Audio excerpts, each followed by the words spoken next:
Groundhog Day is a 1993 fantasy comedy film starring Bill Murray, Andie MacDowell, and Chris Elliott.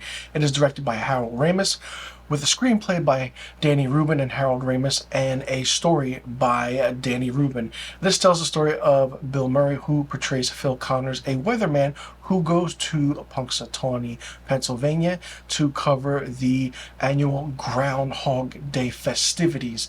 And he is trapped in a time loop where he relives the same day over and over again. Groundhog Day, February 2nd. From the beginning, this movie is absolutely fun, it's funny, it's in your face, and in my opinion, it's in my top 10 of comedy movies, even for the 1990s. Now, basically, Phil kind of keeps waking up to Sonny and Cher's I Got You, Babe. Okay, normal, simple. He's trying to understand what's happening.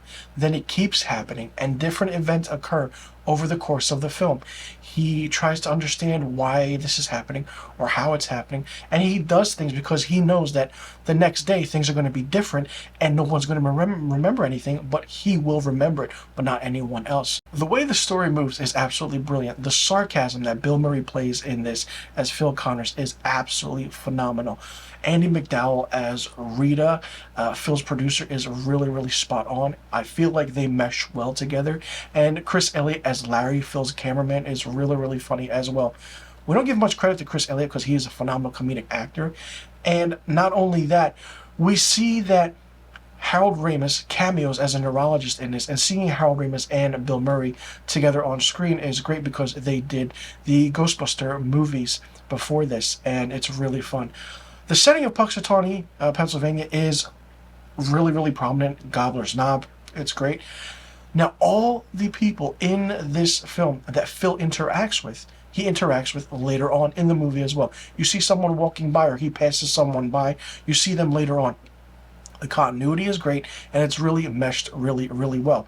Now, I didn't know this. I've watched this movie so many times over and over again, literally and figuratively, and you always want to figure out, like, why is Phil going through this time loop so many times over and over again?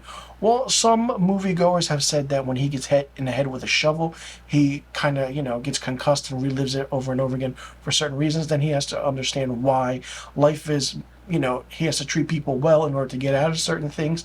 But earlier in the first draft of the script, when Danny Rubin was writing it, before it went through rewrites with Harold Ramis, here's a fun film fact. Phil Connors broke up with his ex-girlfriend. I believe in the script it was named Stephanie. This is like the first couple scenes in the movie. And then Stephanie kind of puts a spell or a curse on Phil. And she goes through and reads a book, and she has some of his knickknacks or broken watches or whatever it is, and she puts a spell on him right before he goes to bed on February 1st, the day before Groundhog Day. But the time is set at 5:59 a.m. So when he wakes up at 6 a.m., he's in this time loop over and over again. Not only that, it is also said that Phil goes through this time loop over and over again for 33 years consecutively, but we don't know and we don't find that out. But moviegoers, movie enthusiasts, synopsis, statistical aspects of it have said that he goes through this in 33 years time. Now, not only that, and I'm going to read this because it's really interesting. So it says Phil only spent 33 years and 350 days repeating the same day over and over again, or 12,395 times to be exact, if you were keeping count. Now, at the end of the movie, we know that Phil kisses Rita after he makes her an ice sculpture of her self-image. And when he kisses her, they say you can hear bells or one of those little chimes going off, and the curse is lifted. We find that out. Phil wakes up. Rita's still there. Curse is broken. So it's really interesting to see that, and you think about it now with the context of it, that Phil went through this for 33 years. I mean, it's mentioned how many times he did go through it in the movie, how many days or what forth, but I feel like if that scene in the beginning was left in the movie, it probably would have given us much more of an understanding of what he's going through and why he's going through it. Because if you just watch the film, it's never really said how he's in this time loop, why he's in this time loop. You could call this movie a time travel movie. I mean, there's so many aspects and analyzation of the religious aspects to it, of Buddhism, Christian, and Jewish scholars like, for that matter. But it's become a cultural hit, and in 2006, the United States Library of Congress selected the film for preservation in the National Film Registry. So you know that this film is there, and it is a fantasy film, and it is in your face. And any movie that is set during a holiday, or a day for that matter, particularly Groundhog Day, is always fun to watch and always fun to see. Bill Murray is a phenomenal comedian and actor. He's done a wide range of films. Not only that, we have the character of Ned Ryerson, played by Stephen Tobolowsky, who is phenomenal in his role, very much memorable. And we have other actors who you've seen in other films in the 90s and so on.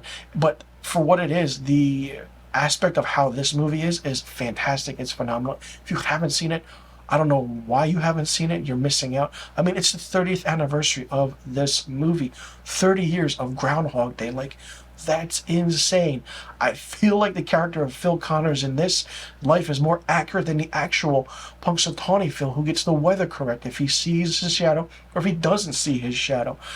If there is a remake, or reboot, or redo of this film, I don't think it would be the same, because this is a true cult classic hit, and it's absolutely phenomenal, and it's definitely a must-watch on Groundhog Day every single year. And it's been on television every single year on Groundhog Day, with marathons on AMC or other channels that carry it, like TNT or TBS. They will play it over and over again for 24 hours of Groundhog Day. So it's fun, it's great.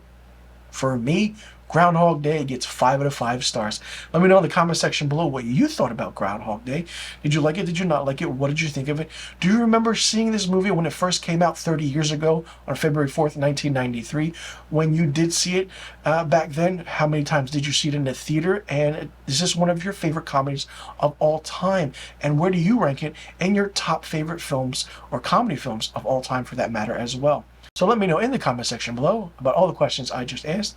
And be sure you click that subscribe button, hit that notification bell for new videos on my channel. I'll see you all in the next review video, and thank you for tuning in.